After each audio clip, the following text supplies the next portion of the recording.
Good morning students. आज मैं आपसे कॉम्प्लेक्स वेरिएबल फंक्शंस के बारे में बात करूंगा, जिसमें z इक्वल टू जो आपको हम जानते हैं हमेशा कि कॉम्प्लेक्स वेरिएबल में दो पार्ट रहते हैं।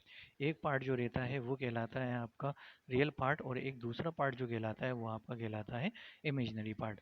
तो अगर आप यहाँ पर देख रहे होंगे तो यहाँ पर u इक्वल टू दिया हुआ है मैंने, तो u इक्वल टू जो है वो आपका रियल पार्ट है, और वी प्लस आई वी का मतलब है इट्स एन इमेजिनरी पार्ट। अब कॉम्प्लेक्स वेरिएबल में इस तरह से हमको ये एक इक्वेशन दी जाती है z equal to x plus का आई वाई, ये हम पढ़ चुके हैं पहले भी। अब हम यहाँ पर कोची रायमंस इक्वेशन के बारे में बात कर रहा हूँ। मेन इक्वेशन जो रहती है कोची रायमंस इक्वेशन की, वो रहती है आपकी del u upon del x equal to del u upon del x equal to del v upon del y. उसके बाद दूसरी इक्वेशन जो रहती है del u upon del y equal to minus del v upon del x. ये equation आप बहुत ध्यान से ध्यान रखिएगा इस इक्वेशन का। एक बार ये इक्वेशन गेट में पूछी जा चुकी है कि कोची रायमंस इक्वेशन की मेन इक्वेशन क्या रहती है। तो कोची रायमंस इक्वेशन में आपको इस बात का ध्यान रखना पड़ता है कि del u upon del x equal to del v upon del y के इक्वल टू होता है, and del u upon del y equal to minus del v upon del x के होता है। अब क्या करना है, अगर आपसे कोई क्वेश्चन पूछ लिया जाए फाइंड एनालिटिकल, अगर आपको कोई एक वैल्यू दी गई हो और उसमें आपसे बोल दिया जाए कि आप फाइंड एनालिटिकल फंक्शन, आपको एनालिटिकल फंक्शन डिटरमाइन करना है, जैसे मैंने यहाँ पे लिखा है, तो आपको क्या करना है, उस एनालिटिकल फंक्शन को कंस्ट्रक्शन करना है। you need to make a construction of that given function into an analytical form of a function। ठीक है, तो फंक्शन एफ जेड कितना दे रखा है आपको, f z equal to u plus का आई वाई दे रखा है। अब यहाँ पर जब आपको यू गिवन हो जब भी आपका फंक्शन एफ जेड कहलाएगा, वी गिवन हो जब भी आपका फंक्शन एफ जेड कहलाएगा। तो कंस्ट्रक्शन के बारे में बात कर लेते हैं, आप इस चीज़ को, ठीक है, सिर्फ ये जो चीज़ है ये आप इस चीज़ को ध्यान में रखें, बहुत इंपॉर्टेंट चीज़ है बस। इसके बाद अब अगर मिलनीज मेथड क्या क्या होता है मिलनीज मेथड में, कि हमें अगर कोई इक्वेशन यू के फॉर्म में दी गई है तो आप सबसे पहले इसकी उसका उसके बाद सबसे पहले आप क्या करें, यहाँ पर हम एक कंस्ट्रक्शन मेथड देख रहे हैं एनालिटिकल फंक्शन का। तो सबसे पहले कोई भी अगर इक्वेशन आपको यू के फॉर्म में दी गई है तो आप क्या कर लीजिए, पहले आप उसका यू के फॉर्म में दी गई है अगर आपको, तो आप सबसे पहले उसको डिफरेंशिएट कर लीजिए, एक बार एक्स के फॉर्म में और एक बार वाई के फॉर्म में। अब यहाँ पर अगर आप इस चीज़ को ध्यान से देखेंगे, अगर इस चीज़ को आप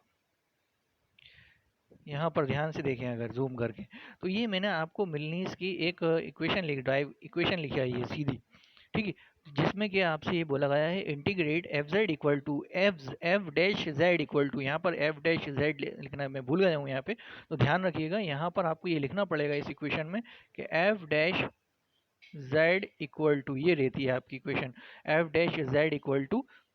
अब आप क्या करिए, इसको जूम करेंगे, अगर आप इस चीज़ को आप इसको जूम करेंगे तो यहाँ पर इक्वेशन है integrate del u upon del x into d z, और वैल्यू जो है x कॉमा वाई, तो x की जगह पे आपको z रखना है, y की जगह पे आपको 0 रखना है, minus iota integrate del u upon del y into d z, और इसकी वैल्यूज़ क्या है, x की जगह पे फिर से z रखना है आपको, y की जगह पे 0 रखना है, और प्लस c, तो ये वैल्यूज़ आपको रखनी है। ठीक है, तो ये आपका क्या होगा, मिलनीज मेथड में आपको किस तरह से वर्किंग करना है ये आपको देखना है। अब उसके बाद यहाँ पे फिर से फोर्थ इक्वेशन में जैसे मैंने कहा put x equal to zero put x equal to z y equal to zero, तो मैं यहाँ ऑलरेडी पुट कर चुका हूँ। उसके बाद आपको क्या करना है, यहाँ पे कि वैल्यू डिटरमाइन करनी है, एफ जेड की वैल्यू डिटरमाइन कर लीजिए। इसी तरह से मैंने आपसे नीचे की तरफ भी वर्किंग में कह रहा हूँ कि सिमिलर प्रोसीजर है व्हेन v इज गिवन, अगर आपको v दिया हुआ हो, सिर्फ इतना डिफरेंस से मिलने इस मेथड में कि ऊपर की तरफ यहाँ पे del u upon del x del u upon del y होता था, यहाँ पर क्या हो जाएगा del v upon del y plus del v upon del x. अगर आपको u दिया है तो del u upon del x और माइनस आएगा, अगर आपको v दिया हुआ है तो del v upon del y plus del v upon del x बाद में आएगा। क्लियर, तो ये है आपका पूरा का पूरा एक मिलनीज मेथड का कंस्ट्रक्शन मेथड। अब इसके ऊपर मैं आपको 2 से 3 क्वेश्चंस करवाऊंगा, इस इजीली आपको ये पूरा का पूरा मेथड समझ में आ जाएगा।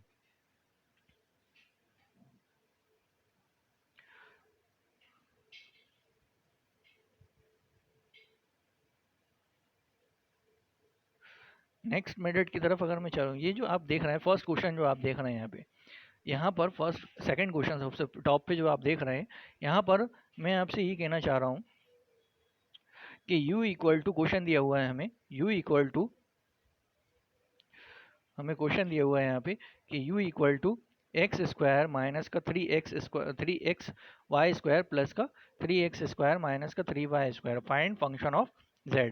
अब यहाँ पर क्या दे रखा है आपको कि डेल यू, अब सबसे पहले क्या है, u के फॉर्म में दिया हुआ है आपको वैल्यू। वैल्यू जो दे रखी है आपको काय के फॉर्म में दे रखी है, u के फॉर्म में दे रखी है। वैल्यू जो है यहाँ पर आपको u के फॉर्म में दे रखी है। तो मैंने क्या कहा था, सबसे पहले जब भी अगर आपको कोई वैल्यू दी जाए और आपसे बोला जाए कि आप क्या करिए कि find F dash Z determine कीजिए, तो एफ डैश जेड का मतलब ये है कि आपको फाइंड एनालिटिकल फंक्शन, मतलब कि वो ये इस तरह से नहीं दे सकता ये क्वेश्चन आपको। वो आपसे क्लियरली ये भी पूछ सकते हैं सिंपल सा कि फाइंड एनालिटिकल फंक्शन, सीधा एनालिटिकल फंक्शन डिटरमाइन कीजिए आप।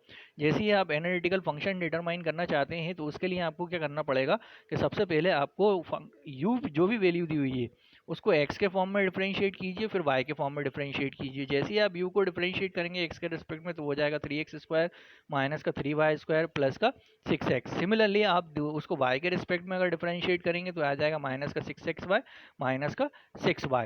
ठीक है, इसके बाद अब क्या हो रहा है, नीचे की तरफ अब मिलनेस मेथड में मैंने आपको एक फार्मूला लिखवाया था, जिसमें यहाँ पर एक चीज़ मैं लिखना भूल गया हूँ।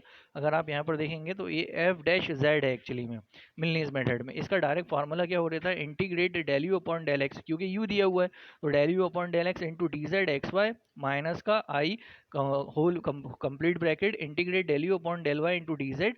और यहाँ पर एक्स और वाई है और लिख लीजिएगा आप एक्स कॉमा वाई। तो x की जगह पे क्या आएगा आपका z आएगा, y की जगह पे क्या आएगा आपका 0 आएगा। तो यहाँ पर आप नीचे x और z x कॉमा y करके ज़रूर लिख लीजिएगा। ठीक है, अब यहाँ पर इसके बाद अब क्या हो जाएगा, यहाँ पर आपका प्लस का c हो गया। अब उसके बाद नेक्स्ट लाइन में हमने क्या किया, del u upon del x की जो वैल्यू थी वो मैंने यहाँ पर पुट कर दी। x की जगह पे मैं z और y की जगह पे 0 पुट कर दूंगा। सिमिलरली माइनस का i, del u upon del y की मैंने वैल्यू यहाँ पे पुट कर दी है, x की जगह पे z और y की जगह पे 0। ठीक, और प्लस का आई ऑफ सी, क्योंकि आई क्या है दोनों तरफ में मल्टीप्लाई होगा, आई अंदर del u upon del y से भी मल्टीप्लाई होगा और आई फिर सी से भी मल्टीप्लाई होगा। ठीक, उसके बाद क्या करना है आपको, नेक्स्ट में अगर आप देखेंगे यहाँ पे नीचे की तरफ आ जाइए, एक्स की जगह पर आप क्या कर रहे हैं जेड रख दिया, तो ये कितना था 3x स्क्वायर की जगह 3z स्क्वायर हो जाएगा। वाई 0 है तो क्या हो जाएगा 3 इंटू 0 0 हो जाएगा, प्लस का 6x है तो ये कितना हो जाएगा 6z हो जाएगा। उसके बाद फिर आप आइए माइनस का आई 6xy, वाई का वैल्यू 0 है तो 0 हो जाएगा, फिर y की वैल्यू 0 है तो ये 0 हो जाएगा पूरा का पूरा, और i का मल्टीप्लाई आई सी से हो जाएगा तो ये i और c हो जाएगा। तो यहाँ पे वैल्यू कितनी हो जाएगी 0 हो जाएगी। यहाँ पर इंटीग्रेट करेंगे अगर आप इस पूरी की पूरी टर्म को तो ये हो जाएगा 3z³ हो जाएगा प्लस का 6z² हो जाएगा। माइनस इंटू प्लस करेंगे अंदर की तरफ तो क्या हो जाएगा, यहाँ पे माइनस इंटू प्लस करेंगे तो माइनस होगा, यहाँ पर ये माइनस आएगा एक्चुअली में। ठीक है, तो यहाँ पर क्या हो जाएगा, ये माइनस ऑफ आई सी हो जाएगा। क्लियर हो गई बात यहाँ पर आपको, तो ये कितना हो जाएगा आपका माइनस ऑफ आई सी होगा तो z³ प्लस का 3z² माइनस का आई ऑफ z हो जाएगा, आई सी हो जाएगा। तो ये क्या होगा आपका, ये क्लियर आंसर होगा यहाँ पे। इसके बाद अब आपको क्या करना है, यहाँ पर आगे की तरफ नेक्स्ट क्वेश्चन में अगर आप देखेंगे, यहाँ पर नेक्स्ट क्वेश्चन में अगर आप देखेंगे तो यहाँ पर वैल्यू क्या दे रखी है आपको, u equal to x square minus का वाई स्क्वायर। इसमें अब डायरेक्टली बोल रहा है फाइंड द एनालिटिकल फंक्शन। अब जब आपको ये चीज़ बोली जा रही है find the analytical function, u दिया हुआ है आपको, तो डेफिनेटली सबसे पहले आपके फाइंड आउट कीजिए del u upon del x del u upon del y determine कर लीजिए। मिलनीज मेथड आपको पता ही है, मिलनीज मेथड में एफ डैश जेड, फिर से यहाँ पे मैं डैश लिखना भूल गया हूँ, F dash z equal to ये इसकी वैल्यू, इसका फॉर्मूला लगा दिया हमने, वैल्यूज पुट कर देंगे हम इसमें, वैल्यूज पुट करके इंटीग्रेट कर देंगे तो आपका आंसर यहाँ पर आ जाएगा। आप इसको अच्छे से समझिए, इसको जैसे समझेंगे आप उसको फ़ौरन आसानी से समझ में आ जाएगा, इतना ज़्यादा टिपिकल नहीं है। इसके बाद मैं आपको एक क्वेश्चन अलग से करवाना चाहता हूँ, क्वेश्चन नंबर 3, एक क्वेश्चन नंबर 3 है इसका जो मैं आपको करवाना चाहता हूँ। यहाँ से अगर आप क्वेश्चन नंबर 3 में आइए, क्वेश्चन नंबर 3 में अगर आप यहाँ पर देखेंगे तो यहाँ पर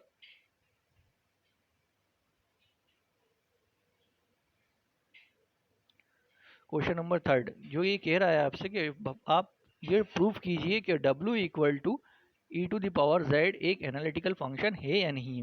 और उसके बाद फिर फंक्शन एफ डैश जेड मतलब कि इसका कंस्ट्रक्शन डिटरमाइन कीजिए। एफ डैश जेड का मतलब होता है कंस्ट्रक्शन ऑफ एनालिटिकल फंक्शन। तो सबसे पहले आपको ये पता करना डिटरमाइन करना है कि भाई ये फंक्शन जो है एक एनालिटिकल फंक्शन है या नहीं। तो सबसे पहले आप ये देखिए कि यहाँ पर डब्ल्यू दिया हुआ है, तो डब्ल्यू equal to e to the power z है। अब डब्ल्यू इक्वल टू क्या हो जाएगा, फंक्शन ऑफ जेड लिख दीजिए, क्योंकि आपको ये एनालिटिकल फंक्शन कैसा होता है, जेड के फॉर्म में होता है। तो फंक्शन ऑफ जेड क्या होता है, यू प्लस आई वी होता है, और जेड का मतलब होता है x plus of i v. मैं एक बार और आपको जाते जाते फ्री क्लियर कर दूंगा लास्ट में एक बार फिर से कि फंक्शन एफ जेड का मतलब हमेशा होता है यू प्लस आई वी, और जेड में जो रहता है कॉम्प्लेक्स इक्वेशन में x plus of i v रहता है यहाँ पे। क्लियर है। अब आगे की तरफ देख लीजिए, u plus of i v e to the power x plus i v को मैंने अलग अलग इंटू के फॉर्म में करके रख दिया है। E to the power x of multiply y e to the power of i of y. E to the power x of e to the power x ही होता है, लेकिन e to the power of i y की value क्या हो जाएगी, cos y plus का i of sine y. U plus i y दोनों को ही सेपरेट कर लीजिए, e to the power of cos y plus iota e to the power x of sine y. इसका मतलब क्या होगा कि अगर आप कंपेयर करेंगे तो u की वैल्यू कितनी आ जाएगी, e to the power x of cos y, v की वैल्यू कितनी हो जाएगी, e to the power x of sine y. अब क्या करना है, आपके पास दोनों है, इस बार u भी है और v भी है। अब क्या कीजिए आप यहाँ पर कि u को क्या कर दीजिए, डिफरेंशिएट कर दीजिए x के फॉर्म में, फिर v को भी डिफरेंशिएट कर दीजिए x के फॉर्म में, फिर u को y के डिफरेंस में डिफरेंशिएट कर दीजिए y के रिस्पेक्ट में, फिर v को डिफरेंशिएट कर दीजिए y के रिस्पेक्ट में। अब हमें कोची रायमंस इक्वेशन की वैल्यू पता थी कि del u upon del x equal to del v upon del y होता है, और del u upon del y equal to minus del v upon del x. अगर ये दोनों इक्वेशंस एक दूसरे से अगर इक्वेट कर जाती हैं, दोनों की दोनों इक्वेशंस क्या कर जाती हैं, एक दूसरे से इक्वल टू में आ जाती हैं, तो इसका मतलब ये रहता है कि भाई ये जो इक्वेशन है ये एक एनालिटिकल इक्वेशन है। अगर आप यहाँ पर ध्यान से देखें तो del u upon del x जो है del v upon del y के बराबर आ रहा है, e to the power x of cos y e to the power of cos y. Similarly del u upon del y जो रहता है माइनस का e to the power of x sine y e to the power x of sine y, दोनों के बराबर ये आ रहा है। तो ये दो पूरी की पूरी कोच सी आर इक्वेशन क्या हो गई, दोनों मैच कर रहे हैं। इस वजह से क्या हो गया है, ये इक्वेशन क्या कह रही है कि ये एक एनालिटिकल इक्वेशन है। उसके बाद हमने क्या कहा कि आप ये पता कीजिए, क्वेश्चन ये कहना चाह रहा है कि आपसे एफ डैश जेड पता कीजिए, मींस आप कंस्ट्रक्शन कीजिए एक एनालिटिकल फंक्शन का। तो कंस्ट्रक्शन करना है आपको एक एनालिटिकल फंक्शन का, तो आप यहाँ पर इस चीज़ को फंक्शन ऑफ जेड कितना होता है यू प्लस आई वी। कुछ बुक्स में आप किस तरह से करते हो, इस तरह से जाते हो, F dash z equal to del u upon del x plus i del v upon del x, फिर उसके बाद del v upon del x की जगह पे क्या रख देते हो, del v upon del x क्या हो जाएगा, माइनस का del u upon del y हो जाएगा। इंस्टेड ऑफ इट आप ऐसे भी जा सकते हो, और उसकी जगह आप ऐसे भी जा सकते हो कि आप डायरेक्टली ये फॉर्मूला लिख दीजिए, क्या del u upon del x into d z z comma zero minus i whole multiply integrate del u upon del y into d z into z comma zero plus का C. इसमें आप क्या कीजिए, सारी values put कर दीजिए यहाँ पर। जैसे ही आप ये वैल्यूज पुट कर देंगे और आंसर इंटीग्रेट करेंगे लास्ट में, तो आपका complete construction of analytical value का आंसर आ जाएगा, जिसका आंसर है e to the power z minus का आई ऑफ सी। तो ये क्या होगा, आपका ये आंसर क्लियर हो गया। जाते जाते एक बार फिर से मैं आपको स्टार्टिंग में फर्स्ट जो मैंने आपको समझाया था, यहाँ पर जब भी आपसे ये बोला जाएगा, यहाँ पर जब भी आपसे ये कहा जाएगा कि z equal to z function, z के फॉर्म में जो आपको कॉम्प्लेक्स वेरिएबल फंक्शन होता है, z का वैल्यू होती है x plus i Y. X में, जिसमें x का मतलब ये होता है कि x एक रियल पार्ट होता है और i जो होता है एक इमेजनरी पार्ट होता है, जबकि फंक्शन ऑफ z का मतलब होता है u प्लस आई वी, जिसमें u क्या होता है रियल पार्ट होगा और v क्या होगा एक इमेजनरी पार्ट होगा। ठीक है, इस आई होप आपको ये वीडियो समझ में आया होगा। If you have any kind of queries you can comment below और you can ask me directly. Thank you for watching this video.